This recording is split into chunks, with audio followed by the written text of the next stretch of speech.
In tonight's business, Barbados recorded a 3.2% increase in visitor arrivals in January this year, the first in more than a year.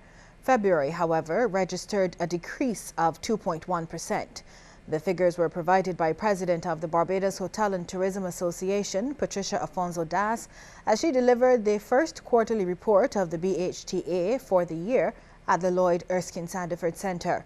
Ms. Afonso-Das expects positive results for this month. Overall, we're a mere 0.8% up, or 755 additional visitors over 2013. We have not yet seen the arrival figures for March, but I am certain that the first 2 weeks of March would see positive growth based on the influx of visitors for sporting events such as the Sandy Lane Gold Cup, polo, the T20 cricket, and not forgetting the horrible weather that was existing in North America. Based on projected occupancies across all categories of accommodation, we are detecting some soft periods in April and during the summer and fall. Well, the outlook for the UK and Europe is reported to be positive, and Barbados is moving to improve air access with Latin America. With respect to the Caribbean, this market reported a decrease in arrivals, and Ms. Afonso-Das wants Caribbean governments to take a serious look at the taxes on regional air travel, with a view to reducing the overall cost of travel to thereby increasing visitor numbers. There is ample proof, most recently supplied when lower airfares were available through RedJet, that reasonable airfares result in exponential increases in persons traveling, which in turn increases spend, reduces unemployment, and strengthens local economies.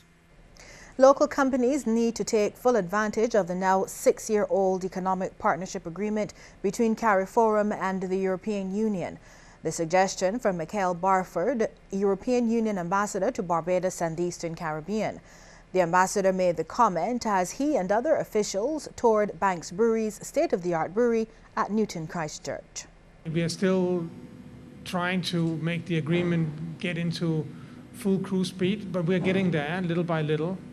And I think that it is very much a question now, not just for the governments to cut tariffs, but it's also very much a question for the private companies to take up the challenge of the European Partnership Agreement to exploit opportunities. And once the countries start to trade warm with each other, once the regional market has been developed, you will also find that more investments will be attracted to this market. Ambassador Barford described Banks as the most modern brewery he has ever visited, adding that the union had assisted Banks a few years ago with labeling. Banks Brewery's Chief Commercial Officer, Ray Chiatao, says Banks is continuing to look for new markets in Europe and around the world. He says Panama, Brazil and Ireland are among the markets being explored.